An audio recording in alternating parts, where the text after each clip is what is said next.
pasteur Marcel qui va nous apporter ce que tu as déposé sur son cœur. Alors que ce que tu as déposé sur le cœur de Marcel soit aussi reçu dans notre cœur. Nous te prions au nom de Jésus. Amen. Merci à Marcel d'être là. Il m'avait dit il y a quelques jours en arrière, je suis souffrant.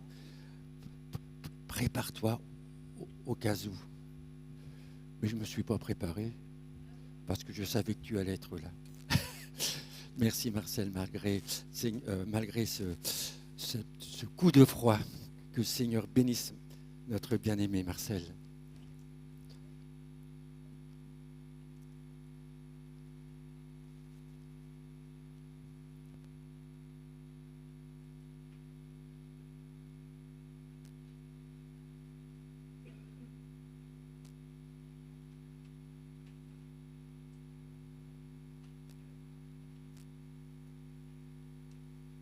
C'est mieux comme ça, je pense. Voilà, gloire à Dieu. Gloire à Dieu. Amen. Voilà, il nous est bon d'être en ce lieu, n'est-ce pas? Amen. Pour le louer, l'adorer, nous l'avons fait, mais aussi pour entendre sa voix. Nous avons chanté quelque part, bon, parle Seigneur, nous voulons t'entendre, je veux t'écouter, non seulement pour que ça rentre par une oreille, mais que ça sorte par l'autre, mais également pour que ça passe par mon cœur, que ça se dépose dans mon cœur et que ça prenne racine afin de pouvoir te plaire et de t'être agréable. Je voudrais m'arrêter ce matin sur un sujet que nous connaissons bien, c'est le centre de la vie chrétienne. À votre avis, c'est quoi le centre de la vie chrétienne? Vous n'avez pas une petite idée? Alors oui, Christ est le centre. Évidemment, c'est le centre c'est le centre de tout quelque part, c'est le centre de la vie chrétienne. Mais il y a une particularité, entre guillemets, si on peut employer ce terme, qui est rattachée à la personne de Jésus-Christ. Le centre, Christ, est indissociable de la croix. Et si nous dissocions la croix de Christ, nous sommes perdants. Nous sommes voués à l'échec et nous sommes voués à une vie compliquée, une marche compliquée, une marche qui trébuche au risque d'être une marche qui ne porte pas véritablement de fruits. Et ce matin, je voudrais m'arrêter avec vous sur la croix. La croix, c'est un vaste sujet et quand je l'ai scruté dans la parole de Dieu pour pouvoir en parler ce matin, je me suis aperçu que c'est impossible. Parce que plus on creuse, plus il y a des choses.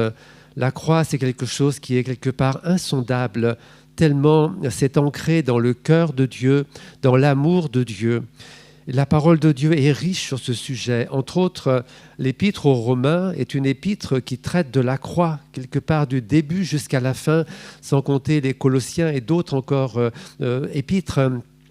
Mais l'épître aux Romains est d'une richesse extrême. Je vous invite à lire véritablement tous ces chapitres où il est parlé de la croix et ainsi nous pourrons prendre possession de ce qui est notre héritage à travers la croix. Je pense que nous ne le faisons pas pour la plupart d'entre nous. Nous nous arrêtons à des volets de la croix, c'est déjà bien, mais ce n'est pas suffisant. Et c'est comme si le peuple d'Israël, quand il est rentré dans Canaan, il n'avait pris qu'un tout petit morceau dans le pays de Canaan. C'est bien, il était dans la terre promise. Mais le plan de Dieu, c'était qu'il aille jusqu'aux frontières que Dieu avait définies pour le peuple afin qu'il prenne possession de tout le pays et véritablement possession du pays. Nous savons qu'il a manqué le but. Il n'a pas pris tout le pays et il a laissé des adversaires dans le pays et cela lui a valu bien des soucis, bien des problèmes, bien des défaites également, bien des douleurs. Et pourtant, Dieu a toujours aimé son peuple. Dieu nous aime et il l'a prouvé en donnant Jésus son Fils sur le bois de la croix, n'est-ce pas? Nous le savons cela, nous le savons. Alors il nous faut entrer dans cette dimension de l'œuvre de la croix pour nous. Nous verrons, si nous avons le temps, 5 facettes ce matin de l'œuvre de la croix dans laquelle nous sommes appelés à y être. Alors on peut dire la croix c'est un tout, mais c'est vrai que c'est un tout, mais il est bon de nous arrêter sur les facettes afin de savoir si nous sommes où nous en sommes ou où nous sommes par rapport à ces facettes de l'œuvre de la croix, de l'œuvre accomplie à Golgotha par Jésus-Christ. De tout temps, Dieu nous aime. Je ne vous apprends rien, n'est-ce pas? De tout temps, Dieu a aimé sa création, même quand elle a été hostile, qu'elle a été dans le péché, qu'elle a levé le poing contre Dieu. Dieu a toujours aimé sa création.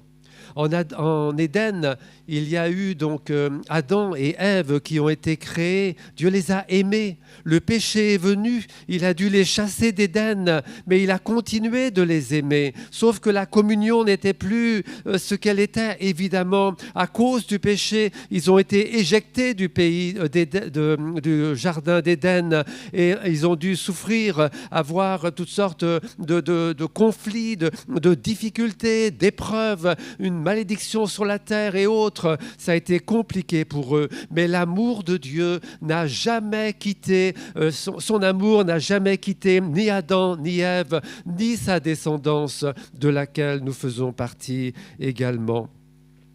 Quand le peuple d'Israël était en Égypte, après 400 années dans ce pays, le Pharaon et son peuple ont mené la vie dure au peuple de Dieu. Et le peuple de Dieu était dans une grande souffrance, de grandes douleurs, et il a crié vers Dieu. Il a élevé la voix à son cœur. Dieu a vu les pleurs, il a entendu les cris. Et dans Exode, chapitre 3, verset 7, il est écrit, Dieu dit ceci, « J'ai vu la souffrance de mon peuple qui est en Égypte, et j'ai entendu les cris que lui font pousser ses oppresseurs, car je connais ses douleurs. Je suis descendu pour le délivrer de la main des Égyptiens et pour le faire monter de ce pays dans un bon et vaste pays, dans un pays où coule le lait et le miel. Amen. J'ai entendu les cris que lui font pousser ses oppresseurs, car je connais ses douleurs. » Et ce matin, Dieu connaît les douleurs de l'Église avec un grand E, parce qu'elle est dans un monde hostile, elle est dans un monde qui veut sa destruction, qui veut sa perte. Et l'Église est en souffrance dans le monde, mais néanmoins, Dieu aime son Église. L'Église de Louviers peut être aussi en souffrance, parce qu'elle fait partie de l'Église. Et Dieu dit, je connais tes douleurs, et je connais les oppressions des ténèbres, du monde, de la chair, de notre nature, de tant de choses qui nous oppressent et nous empêchent d'être pleinement libres et de vivre en chrétiens libérés, libres pour faire la volonté de Dieu. C'est notre défi quelque part, et l'œuvre de la croix, là aussi, est importante. Dans 1 Jean chapitre 5 verset 19, il est écrit que le monde entier gît sous la puissance du malin. Le monde entier, et nous sommes dans ce monde, gît, elle est écrasée, elle pleure, elle a des douleurs, le monde entier dans lequel nous sommes également est écrasé par la puissance des ténèbres qui le fait souffrir. Et même la nature, dit l'apôtre Paul, soupire après la révélation des fils de Dieu, parce qu'elle aussi est en souffrance à cause du péché et à cause de l'homme qui également véhicule ce péché. Comment cela est-il arrivé?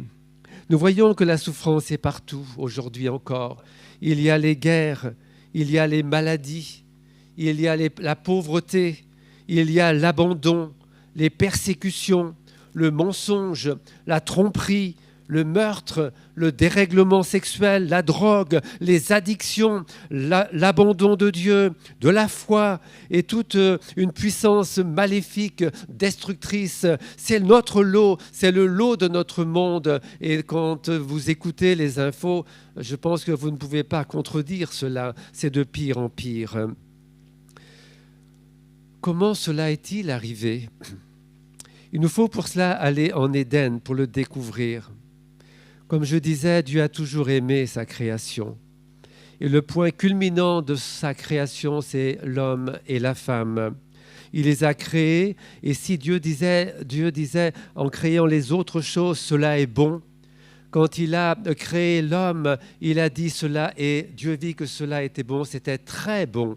Cela a mis comme un sceau sur la création de Dieu en créant l'homme et la femme. Dieu prenait plaisir à communier avec Adam et Ève dans le jardin d'Éden. Le soir, il est écrit que Dieu passait dans le jardin et il avait communion, il avait un tête-à-tête, un cœur à cœur avec son ami Adam et avec sa femme. Et Dieu prenait plaisir à ce cœur à cœur, à ce tête-à-tête en venant visiter le jardin et rencontrer l'homme et la femme qu'il avait créés. Il y avait une douce intimité entre Dieu et son ami, entre Dieu et ses amis. L'Éden, c'était cela quelque part. Mais voilà, la chute est arrivée parce qu'un archange déchu, en la personne de Lucifer ou de Satan, est venu parler au cœur d'Ève. Et puis, il a, corrompu, il a attisé la convoitise et il a corrompu le cœur d'Ève et d'Adam et ainsi il a injecté son venin mortel dans le cœur d'Adam et dans le cœur d'Ève et vous connaissez la suite. L'humanité a fait le choix de suivre, non pas Dieu à partir de ce moment-là, mais de suivre Satan, de suivre Lucifer et de collaborer avec lui. Et c'est ce que nous faisons encore dans notre monde en général, à part l'Église, bien sûr, je veux le croire. Le péché ne cohabite pas avec Dieu. Dieu ne peut pas cohabiter avec le péché. Et Dieu ne cohabite pas avec le pécheur qui demeure dans le péché, parce que la sainteté de Dieu ne lui permet pas de s'amalgamer avec le péché. L'équation est compliquée, mais Dieu l'a résolue. Mais en tous les cas, Dieu ne cohabite pas avec le péché. Ne l'oublions pas, parce que si nous avons péché également et que nous demeurons dans notre péché, nous mettons une séparation avec Dieu. Nous le poussons quelque part, nous empêchons une véritable communion avec lui, parce que Dieu ne peut pas passer comme ça par amour sur le péché. Il a payé trop cher pour cela, pour que d'un claquement de doigts, nous soyons capables de lui dire « Tu es bon, tu es amour, ça va comme ça ». Si nous pensons comme ça, nous sommes dans l'erreur, nous sommes complètement dans l'erreur. Que Dieu nous aide en cela également. Le cœur de Dieu a été déchiré dans la situation d'Éden. Son ami Adam l'a trahi.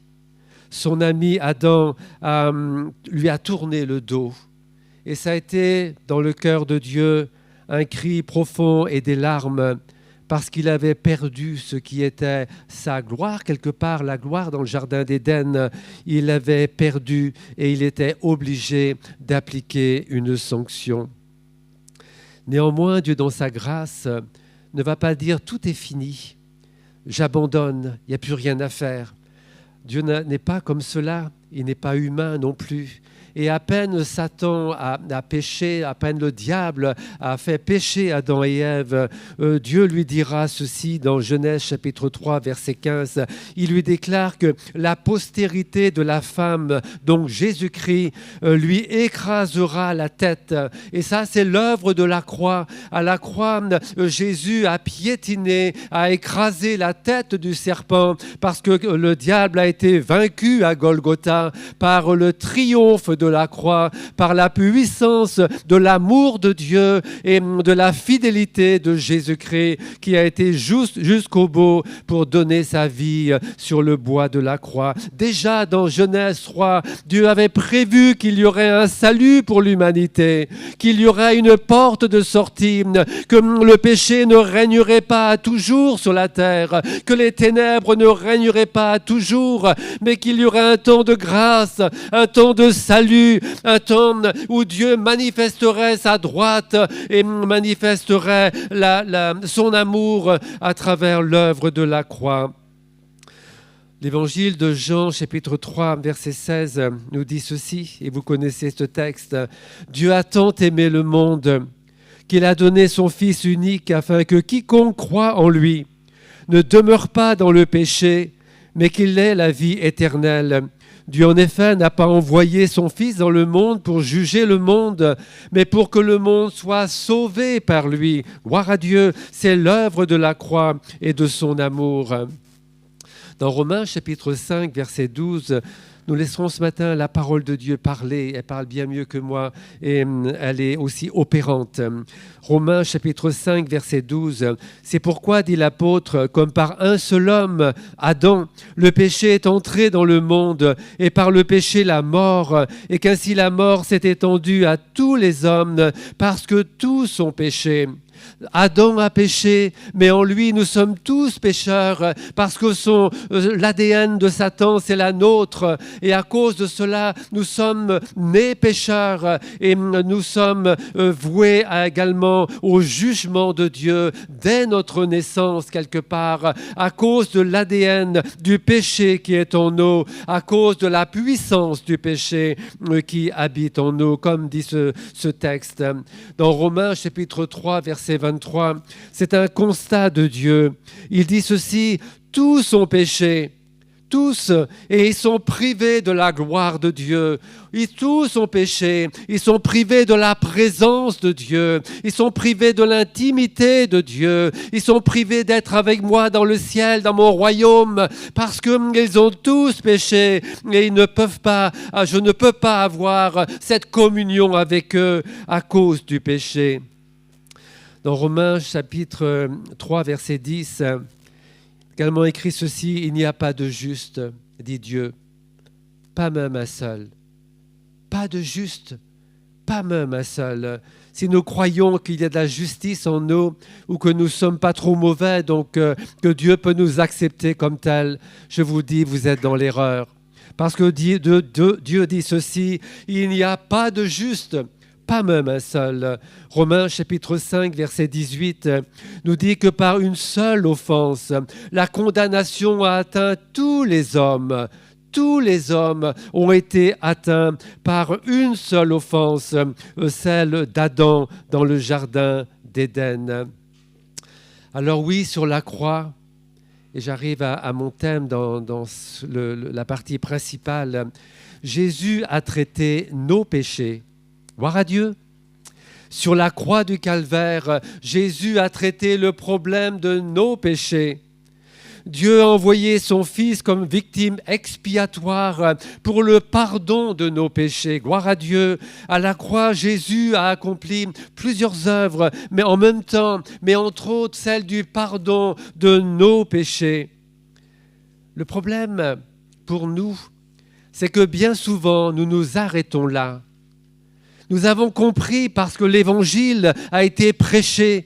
Nous avons compris que par le sang de Jésus, nous avons la purification de nos péchés. Et c'est vrai, gloire à Dieu, par la foi dans l'œuvre de Jésus, nous sommes purifiés de nos péchés et nous sommes rendus justes devant Dieu. Parce qu'à la croix du Calvaire, Christ a payé le prix afin que nous soyons lavés, purifiés de nos péchés et justifiés par son sang, dit la parole de Dieu. Si nous revenons pour le peuple d'Israël au bout de ces 400 ans, à un moment, Dieu dira ceci au chef de famille, d'offrir la Pâque en fait à son peuple et de prendre un agneau sans défaut et de l'immoler et le sacrifier et de prendre de son sang et avec le sang de l'agneau de mettre ce sang avec de l'hysope sur le linteau et sur les battants de la porte et quand viendrait le jugement de Dieu sur le pays d'Égypte parce que le salaire du péché c'est la mort là aussi. Alors quand l'ange exterminateur verrait le sang sur les linteaux et sur les poteaux des portes, il passerait au-dessus et il n'apporterait pas la mort dans les maisons parce qu'ils verraient le sang qui a été appliqué, le sang de l'agneau qui a été appliqué sur les montants et le linteau de la porte. Et quand est venu le temps où cette épreuve, épreuve est venue sur l'Égypte, aucun Israélite n'a été mis à mort. Ils ont tous été préservés de ce châtiment à cause du sang qu'il y avait sur les portes de leur maison. Gloire à Dieu pour le sang de Jésus, n'est-ce pas? Gloire à Dieu pour le sang versé. Amen.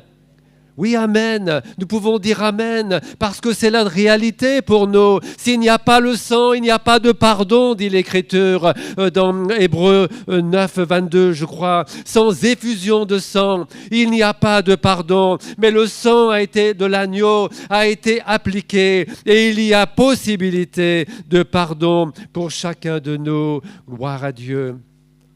À la croix du Calvaire, quiconque se reconnaît pécheur devant Dieu, s'humilie, qui croit que Jésus a payé le prix de sa condamnation sur son corps à la croix et qui met sa foi dans le sacrifice parfait de Jésus sur le bois de la croix, il obtient le pardon de ses péchés. Alléluia! Il obtient le pardon de ses péchés.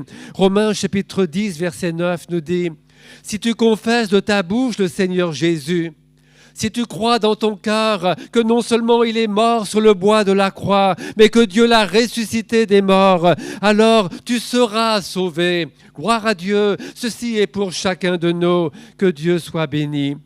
Dans 1 Pierre chapitre 1, versets 18 à 19, il est écrit, l'apôtre Pierre dit ceci, « Ce n'est pas par des choses périssables, par de l'argent ou de l'or, que vous avez été rachetés de la vaine manière de vivre, que vous avez hérité de vos pères jusqu'à Adam. » J'ajoute, mais par le sang précieux de Christ, comme d'un agneau sans défaut et sans tache, prédestiné avant la fondation du monde. Quelle grâce!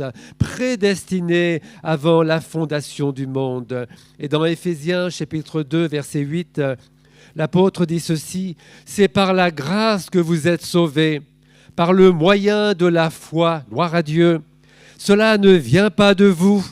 Il n'y a pas d'œuvre, il n'y a pas de nom, il n'y a pas de race, il n'y a pas de qualification. Non, il y a simplement l'œuvre de Jésus. Cela ne vient pas de vous, c'est le don de Dieu. Ce n'est point par les œuvres, afin que personne ne se glorifie. Gloire à Dieu, seulement le sang de Jésus.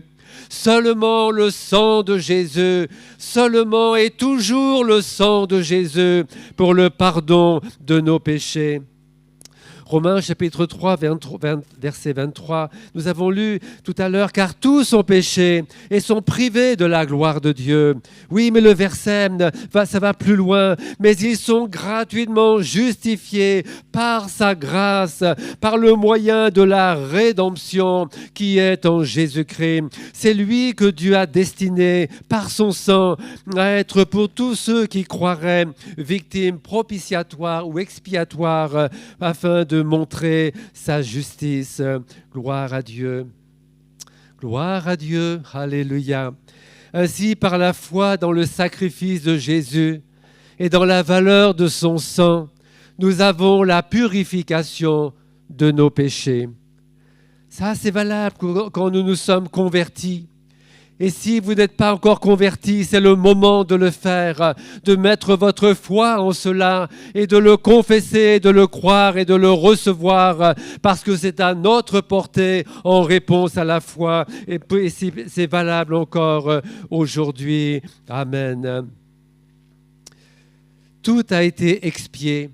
Nos péchés ont été expiés. Dieu a validé le sacrifice de Jésus. C'est un acte juridique, judiciaire, comme vous voulez, parce que Christ a payé. Dieu a déclaré que le tételestai, quelque part, les paroles de Jésus, tout est accompli. Alors Dieu a reçu cela et devant Dieu, le prix a été payé. Les péchés n'existent plus. Ils peuvent être lavés, purifiés par le sang de Jésus. Et Dieu a déjà dit, c'est fait, c'est est d'accord, c'est accompli. La justice, ma justice est accomplie. Si le salaire du péché, c'est la mort, maintenant la vie éternelle est offerte à chacun par la foi dans le sacrifice de Jésus à la croix du Calvaire. Oh, merci Seigneur pour un tel amour, pour une telle grâce accessible à chacun de nous. Gloire à Dieu. L'acte qui nous condamnait, il l'a cloué à la croix. Dieu ne nous voit plus tels que nous étions, mais il nous voit pardonnés, rachetés pour Dieu au prix de son sang.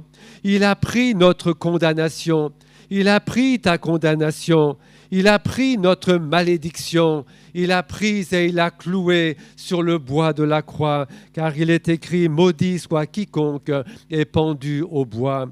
Ô Seigneur, secours-nous. Dans Ésaïe, chapitre 53, les versets 4 à 5, vous les connaissez. C'est l'Évangile dans l'Ancien Testament. « Cependant, ce sont nos souffrances qu'il a portées sur le bois de la croix. C'est de nos douleurs qu'il s'est chargé, et nous l'avons considéré comme puni, frappé de Dieu et humilié. Mais il était blessé pour nos péchés, brisé pour nos iniquités. Le châtiment qui nous donne la paix est tombé sur lui, et c'est par ses meurtrissures que nous sommes guéris, que nous avons été guéris par ses meurtrissures. Gloire à Dieu. En réponse à la foi, le Saint-Esprit vient. Il vient, il nous convainc de péché, de justice et de jugement. Comme dit l'Écriture, il le fait, il l'a fait pour nous et il le fait encore aujourd'hui pour quiconque se tourne vers lui et lève les yeux. Alors le Saint-Esprit vient, il convainc le cœur de péché, de justice et de jugement, nous amenant à courir au pied de la croix et à implorer le pardon de Jésus, le pardon pour nos péchés avec un cœur repentant afin de se relever, délivré du péché et de la condamnation, parce que dans la foi, nous avons cru dans le sacrifice et nous sommes libres, libérés par le sang de Jésus. La condamnation, c'est Christ qui l'a prise et la liberté est nôtre en Jésus-Christ. Gloire à son nom. Nous sommes rendus justes devant Dieu.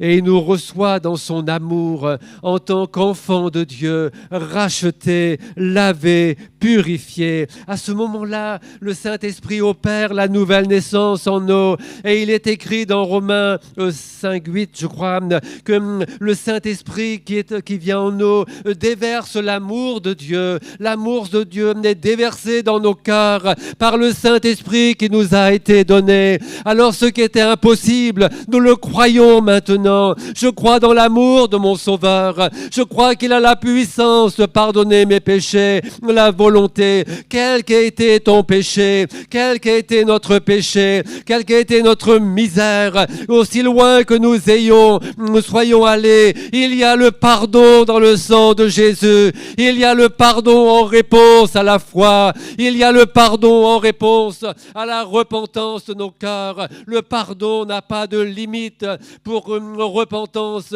qui n'a pas de limite quelque part. Gloire à Dieu pour cela. C'est valable pour nos péchés de hier. C'est valable pour nos péchés d'aujourd'hui. C'est valable pour nos péchés de demain également. C'est la même promesse. C'est le même sang et c'est le même avocat que nous avons auprès du Père. Que Dieu soit béni. Oh, gloire à Dieu. Nous passons de la mort à la vie. Nous sommes enfants de Dieu. Alléluia. C'est le témoignage du Saint-Esprit. Nous sommes enfants de Dieu. Abba, dit l'apôtre. L'Esprit de Dieu en nous crie Abba, Père. Abba, Père. C'est ce que l'Esprit de Dieu veut crier en nous. Dieu est notre Père, véritablement. Notre Père, l'est-il véritablement? S'il est notre Père, je lui dois soumission, obéissance, amour, rendre mes comptes, faire ce qui lui est agréable, faire sa volonté, s'il est véritablement mon Père. Ainsi, si le salaire du péché, c'est la mort, eh bien oui, le don gratuit de Dieu, c'est la vie éternelle en Jésus-Christ, notre Sauveur. Alléluia. Maintenant, nos noms sont inscrits dans le livre de vie. Nous sommes sauvés, alléluia, réconciliés avec Dieu. Il a effacé tout ce qui était contre nous et il a placé nos noms dans le livre de la vie. Oh, quelle grâce, quelle grâce. Merci Seigneur, parce que sur la croix, tu as traité le problème de nos péchés. Amen. Oh, pouvons-nous dire Amen, gloire à Dieu. Ah non, non, non, non, non, non, non, c'est pas possible. L'œuvre de la croix est si grande, le sacrifice est si grand. Levez-vous. Levez-vous, s'il vous plaît. On ne peut pas rester, dire un petit je suis désolé, un petit amen, alors qu'il a payé un prix si grand. Pardonner nos péchés, réconcilier avec le Père, renouer la relation. C'est ce qu'il a fait pour nous. Alors je veux entendre un grand amen et gloire à Dieu. Gloire à Dieu. Il a fait une chose si grande. Comment pouvons-nous rester la bouche fermée devant un tel amour alors que lui a payé le prix? Ce n'est pas possible. Ce n'est pas possible. Alors oui, amen et gloire à Dieu pour le prix payé à Golgotha et le pardon de nos péchés, la purification de nos péchés. Cela réjouit le cœur de Dieu. Alléluia, alléluia, gloire à Dieu. Amen, amen. Prenez place s'il vous plaît. Désolé de vous bousculer un peu, mais c'est pas possible de rester assis. Je sais qu'on est en Normandie, je sais comment on est. En Guadeloupe, j'aurais pas vu ça, j'aurais vu ce que vous avez fait quand j'y étais. Mais voilà, mais nous ne pouvons pas. C'est trop grand, c'est trop beau, c'est trop précieux. Deuxièmement, je voudrais aborder un deuxième point. À la croix, Jésus a traité le problème du péché. Et souvent, nous nous trompons, nous nous arrêtons à la purification de nos péchés, ce qui est déjà extraordinaire. Mais si nous nous arrêtons là, alors ça veut dire que nous allons lutter toute notre vie contre le péché qui demeure en nous. Parce que le péché demeure en nous. L'apôtre Paul, je n'ai pas relevé la référence, mais il dit ceci, que le péché ne règne pas dans vos corps mortels. Alors que l'œuvre de la croix a été parfaite et accomplie, néanmoins, le péché peut encore régner dans nos corps mortels et cela ne doit pas se faire. Donc, il faut traiter le problème du péché et pas seulement de nos péchés, afin de comprendre la dimension de l'œuvre de Jésus avec le règlement du péché dans notre nature, dans notre humanité. Le péché est entré dans le monde par la désobéissance d'Adam. Et cela, je le disais, a été transmis à toute l'humanité sans que nul n'y échappe. Oui, le péché habite en nous. Et ce n'est pas parce que je pêche que je suis pécheur. Mais c'est parce que je suis un pécheur né que je pêche, parce que ma nature pécheresse me pousse à pécher. Et ce n'est pas parce que je suis peut-être bien et que le péché et que je pêche et je deviens pécheur. Non, non, non, non. Nous sommes pécheurs par nature et ainsi nous sommes poussés à pécher. Nous sommes poussés vers le mal parce que c'est notre nature, celle que le diable a injectée en tant que venin dans la nature d'Adam et qui est nôtre maintenant. Adam est le premier Adam. Il est le premier Adam. Jésus, il est venu, dit la Bible, en tant que le dernier Adam. C'est précieux cela. Il est venu comme le dernier Adam. Quand Jean-Baptiste a vu Jésus venir pour se faire baptiser, il a dit ceci, voici l'agneau de Dieu qui ôte, il n'a pas dit les péchés du monde, mais il a dit qui ôte le péché du monde. À la croix, il va briser le cercle infernal et héréditaire du péché qui est en triomphant de lui par la croix. C'est quelque chose d'extraordinaire. Imaginez qu'il y ait une corde entre Adam et puis jusqu'à nous aujourd'hui, et nous sommes tous attachés à la corde avec le péché, mais nous dépendons tous de cette corde. Et quand Jésus, et cette corde qui mène à tout ce qui est mauvais quelque part à cause de la chute en Éden, et à un moment, Jésus est venu et il a coupé la corde. il a coupé et il a mis un terme, et il a supprimé l'autre partie de corde quelque part, et il a mis à la place une nouvelle corde, je dirais, pour que nous puissions nous ancrer sur cette corde en n'étant plus attachés à l'ancienne, afin de pouvoir vivre une vie nouvelle, non pas attachés à la corde d'Adam, mais à la corde de Jésus, celle qu'il a établie par son œuvre sur le bois de la croix. Jésus a mis à la croix un terme à la puissance du péché et à son pouvoir. Ainsi, le sang de Jésus nous assure le pardon de nos péchés, mais la croix de Jésus nous assure le triomphe, notre victoire sur le péché. Le sang purifie nos péchés. Mais l'œuvre de la croix, dans sa complétude, elle traite le problème du péché en tant que cette puissance qui est destructrice et qui habite dans le monde à travers l'hérédité d'Adam. À la croix, Jésus a dépouillé le vieil homme et il a cloué sur le bois de la croix. Le vieil homme, c'est cette nature héritée d'Adam qui se mêle avec nos natures propres, nos vies, pour en faire ce que nous sommes en dehors de Christ, de mauvaises gens quelque part, capables d'un peu de bien, mais mauvais parce qu'attirés constamment vers le mal. Et c'est ce qu'est notre monde. Il est écrit dans Colossiens 2, verset 14, « Il est lui-même... » Il a, version parole vivante, si c'est possible, il a effacé l'acte aux 1000 articles, la loi, qui nous accusait, car il mentionnait tous nos manquements à la loi de Dieu.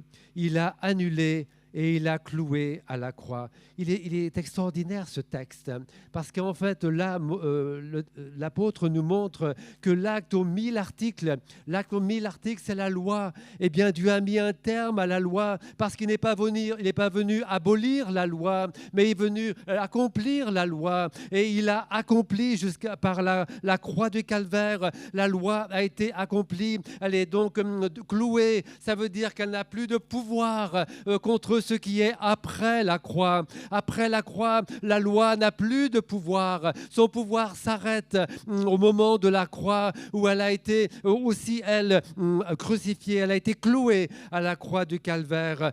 Dit ce verset. Elle nous accusait, elle mentionnait nos manquements à la loi et autres, mais il l'a annulé et l'a cloué à la croix. Gloire à Dieu. Romains chapitre 6, versets 6 et 7, dans Parole vivante également. Je prends cette version peut-être pour que ce soit plus compréhensible. Comprenons donc que l'homme que nous étions autrefois a été cloué à la croix. C'est profond cela. Avec le Christ, afin que le péché soit réduit à l'impuissance. Le péché, pas les péchés. Le péché soit réduit à l'impuissance et que le corps, instrument docile du péché, notre corps, soit neutralisé. Nous avons été crucifiés avec le Christ pour que le mal n'ait plus de prise sur nous et que nous n'ayons plus besoin d'obéir comme des esclaves à ses sollicitations. Un mort est quitte envers le péché. Il est dégagé de sa responsabilité. Le mal a beau l'appeler, il ne répond plus. Amen. Amen. Mort au péché. Le péché n'a plus de pouvoir parce que nous sommes morts avec Christ à la croix du calvaire, ensevelis avec lui. Nous ressuscitons, mais pas le péché, pas la loi. De la loi, nous passons à la grâce. La loi est venue par Moïse. Moïse n'a pas franchi le Jourdain. La loi s'est arrêtée là. La grâce, elle est venue par Josué, notre Josué, Jésus-Christ, qui lui a passé le Jourdain. Mais pas la loi. Moïse s'est arrêté. Béni soit Dieu pour notre Josué qui a triomphé sur le bois de la croix et a ouvert la saison de la grâce dans laquelle nous sommes encore aujourd'hui. Étant nés de nouveau, nous avons revêtu Christ.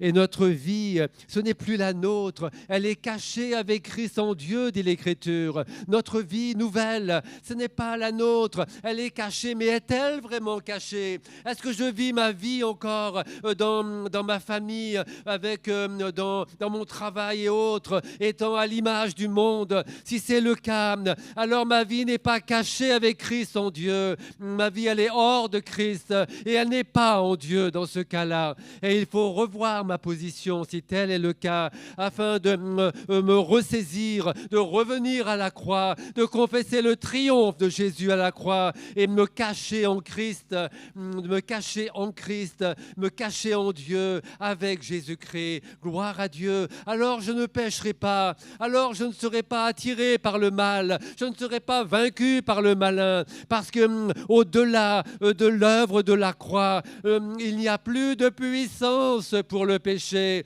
il n'y a plus de puissance de la loi qui nous pointe du doigt et fait de nous des coupables. Cela s'arrête à la croix, moyennant que nous ayons franchi le cap et que nous aussi nous soyons morts à la croix et que cette partie du vieil homme qui est en nous, qui ne pouvait pas être sauvé, il était impossible à Jésus ou à Dieu de sauver le vieil homme. Il était irrécupérable, rien ne pouvait être retiré de lui. Il devait mourir à la croix, il devait complètement être crucifié afin qu'une race nouvelle, le deuxième homme, puisse naître, puisse en Jésus venir et ouvrir une nouvelle descendance qui a la vie de Dieu en lui, qui a la puissance de Dieu, la capacité de vivre dans le bien et de faire le bien, de vivre l'évangile et de pratiquer l'évangile. Mais si nous ne sommes pas là, alors nous sommes clopins, nous marchons tantôt sur le trottoir, tantôt sur la route et nous n'allons pas droit parce que nous sommes encore sous le poids de notre ancienne nature qui est toujours présente d'ailleurs. Elle nous combat toujours. C'est pourquoi, je le disais, l'apôtre Paul dit que le péché ne règne pas dans vos corps mortels. Mais si je vis en nouveauté de vie, le péché ne régnera pas dans nos corps mortels. Il n'a pas de place. C'est pas possible. Oh, que Dieu nous aide également en cela. J'avais prévu Romains 6, 4, 14, mais je vous invite à le lire dans vos maisons pour gagner du temps. Romains chapitre 6, les versets 4 à 14. Il y a deux versets, il y a des versets qui parfois nous paraissent contradictoires. Ainsi, dans 1 Jean chapitre 3, verset 6, il est écrit que quiconque demeure en lui, Jésus, ne pêche pas. 1 Jean chapitre 5, verset 18 également, nous savons que quiconque est né de Dieu ne pêche pas. Mais celui qui est né de Dieu se garde lui-même et le malin ne le touche pas. 1 Jean chapitre 2, verset 1, mes petits enfants, je vous écris ces choses afin que vous ne péchiez point. Et si quelqu'un a péché, nous avons un avocat auprès du Père, Jésus-Christ le juste. Il est lui-même une victime expiatoire pour nos péchés. Alors, on peut ne pas comprendre parce que d'un côté, la Bible dit « Celui qui est né de Dieu, il ne pêche pas ». Et c'est impossible, il ne peut pas. Et ailleurs, il est écrit d'ailleurs quelque part, je crois qu'il n'y a personne qui ne pêche. Nous péchons tous quelque part. Alors, comment comprendre l'équation entre les deux ? Elle me paraît assez évidente au regard du message que nous partageons ce matin. Si je suis encore avec mon ancienne nature, la nature charnelle en moi, le vieil homme, parce que je n'ai pas veillé sur ma vie chrétienne, parce que je n'ai pas veillé sur ma communion, parce que je ne lis plus ma Bible peut-être, ou si peu, je n'ai plus de vie de prière, je n'ai plus de vie d'église, je n'ai plus de vie avec Dieu, alors le péché a un accès dans mon cœur et le péché, lui, me fera commettre des péchés. Alors oui, je pêche parce que ma vieille nature le pousse. Mais si je suis véritablement marchant en nouveauté de vie, si ce n'est pas marcher selon la chair, mais selon l'esprit, et si j'ai franchi le cap de la mort et de la résurrection de Jésus, alors le péché n'a pas de puissance, comme je le disais, sur moi. Et je ne pêche pas, parce que l'homme nouveau créé selon Dieu ne peut pas pécher. Il ne pêche pas, l'homme nouveau créé selon Dieu. Notre problème, c'est que nous ne demeurons pas dans cette position de l'homme nouveau créé selon Dieu, mais si rapidement, à cause de la fatigue, à cause de nos corps mortels, de chair, à cause de circonstances, à cause de choses non crucifiées chez nous, à cause du malin, à cause de plein de choses, nous repassons de l'autre côté et nous péchons et nous avons besoin de venir à la croix et réclamer le secours de notre avocat qui est au ciel et qui intercède pour nous. Je pense que c'est ainsi qu'il faut comprendre le fait que d'un côté, la Bible dit qu'on ne peut pas pécher et de l'autre côté, et que l'on pêche. Ô Seigneur, donne-moi d'avoir une vie authentique avec toi, une vie de communion authentique, une vie ancrée en Jésus-Christ et que ainsi je pêche de moins en moins parce qu'il faut qu'il croisse en moi et que je diminue également, afin que sa vie prenne toute la place en moi. C'est l'œuvre du Saint-Esprit également. Que Dieu nous aide en cela. Si je ne comprends pas que ma nature adamique est pécheresse par nature et non solvable, je dois proclamer et comprendre ce que Jésus a fait. Il a cloué à la croix la nature du premier Adam. N'oubliez pas ça, n'oubliez jamais cela. Cette nature de péché a été clouée sur le bois de la croix. Avec la mort de Jésus, cette nature, elle est morte et elle n'est pas ressuscitée. Gloire à Dieu, elle n'est pas ressuscitée. Mais nous sommes ressuscités. Dit la Bible, nous sommes ressuscités. Je ne suis pas tout seul à être ressuscité. Nous sommes ressuscités, gloire à Dieu. C'est formidable cela. Nous sommes appelés à mourir avec Jésus, mais aussi à ressusciter avec lui à la vie nouvelle où la puissance du péché a perdu sa force. Jésus, c'est le dernier Adam. Cet Adam qui a été mis à mort à la croix du Calvaire, qui a été enseveli à la croix également, enseveli, et pour lequel il n'y a pas de résurrection. À la croix, le deuxième Adam a accompli, a mis un terme à cette lignée de péché, de la puissance du péché par l'œuvre de la croix. Dieu soit béni. Jésus est le second homme qui a introduit la race nouvelle. C'est formidable cela. À ce moment-là, le lien est coupé, un nouveau lien est créé. Il est le second homme venu de Dieu, venu du ciel, qui introduit la race nouvelle. Romains 6, verset 5 nous dit « Car nous sommes devenus un seul et même être avec lui.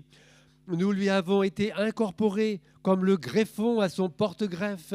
Si nous avons été implantés en sa mort et pour mourir avec lui, nous le serons aussi en sa résurrection pour revivre comme lui. » La croix nous fait passer d'Adam à Christ. Alors oui, une dernière fois, posons-nous la bonne question. Suis-je mort avec Jésus au péché? Est-ce que j'ai expérimenté la résurrection dans la foi avec Jésus à la vie du ressuscité, vainqueur de la chair, du monde et du péché? Alors j'ai compris dans ce cas ce que l'apôtre Paul pouvait dire dans Galates chapitre 2, le verset 20, paroles vivantes. La mort du Christ en croix a été aussi la mienne. Je reste crucifié avec lui. Et si je continue à vivre, ce n'est plus mon ancien moi qui continue à vivre, c'est le Christ vivant qui agit et qui reproduit sa vie en moi. Gloire à Dieu pour ces versets. Amen. Il reproduit sa vie en moi. Le reste de mon existence sur terre est une vie vécue dans la foi au Fils de Dieu qui m'a aimé jusqu'à mourir pour moi à ma place, et gloire à Dieu. Romains 6, notre vieil homme a été crucifié avec lui afin que le corps du péché fût détruit, c'est-à-dire sans force, inactivé, pour que nous ne soyons plus esclaves du péché, car celui qui est mort est libre du péché. Et Romains chapitre 6, verset 14, car votre maître n'est plus le péché, il ne conserve aucun droit sur vous et il ne pourra par conséquent ni vous dominer, ni vous vaincre. Vous ne relevez plus de la loi, mais votre vie est placée sous le signe de la grâce divine. Amen. Oh, gloire à Dieu. Alléluia. J'ai encore 2 points, mais je pense que je les traiterai une autre fois. 2 points de l'œuvre de la croix, donc un autre dimanche, nous les verrons. Mais je souhaiterais que nous puissions nous arrêter déjà sur la richesse de cette parole de Dieu et sur la révélation que je veux croire que le Saint-Esprit nous donne et nous rappelle ce matin. C'est un temps de grâce, c'est un temps où la parole de Dieu sonde nos cœurs avec sa puissance. C'est un temps aussi pour nous où le sang de Jésus est à l'œuvre avec sa puissance. C'est le temps également où nous allons plus loin avec la mort de Jésus à la croix, mais son temps d'ensevelissement et sa résurrection, où là nous comprenons que le péché, la puissance du péché a été détruite. Il me faut savoir ce matin où est-ce que je me positionne. Je pense que pour la plupart d'entre nous, nous avons saisi le salut par grâce et nous avons été purifiés de nos péchés. Gloire à Dieu. Mais est-ce que nous marchons véritablement en tant que du bon côté avec le péché, la puissance du péché crucifiée dans nos vies, afin que nos corps ne soient plus des esclaves du péché, mais qu'ils soient esclaves de la justice accomplie en Jésus-Christ à la croix du Calvaire, et qu'ainsi nous puissions marcher comme il convient en enfants de Dieu qui font de tout cœur l'œuvre et la volonté de Dieu. C'est possible si je suis né de nouveau, c'est le cas. C'est possible si je suis dans la foi ressuscité en Christ. Alors nous sommes plus que vainqueurs par celui qui nous a aimés. Je voudrais que ce matin nous puissions prier afin qu'en quittant cette salle, personne ne reste du mauvais côté de l'œuvre de la croix. Dans le 2e point que nous avons vu particulièrement, mais le premier aussi, nous puissions nous positionner en disant « Seigneur, j'ai compris ce matin. Je ne veux pas laisser le mal et le péché régner dans mon corps. Je ne veux pas que mon corps soit un instrument du péché, comme dit l'Écriture, un instrument du mal. Je ne veux pas qu'il il rende la vie impossible aux autres parce que les œuvres de la chair sont là, ancrées dans mon corps mortel, dans mon âme, dans ma vie mortelle. Et cela, je veux que ce soit crucifié. Je veux mettre un terme à cela. Je veux vivre la vie de Jésus. Je veux être comme Jésus. Je veux vivre l'Évangile. Je veux pouvoir témoigner de la vérité. Je veux marcher sur le péché en vainqueur parce que Christ a vaincu. Et dans la foi, je suis associé à sa victoire, à son triomphe. Alors je veux marcher en vainqueur et ne pas me laisser gagner par le diable à nouveau, gagné par ma chair, gagné par ma nature pécheresse, gagné par mon mauvais caractère, gagné par les addictions, gagné par le péché qui me frappe à ma porte. Je veux mettre un terme à cela par l'œuvre de la croix, par la puissance du sang de Jésus, par sa mort et bien plus, par sa résurrection, étant justifié, délivré devant le Père.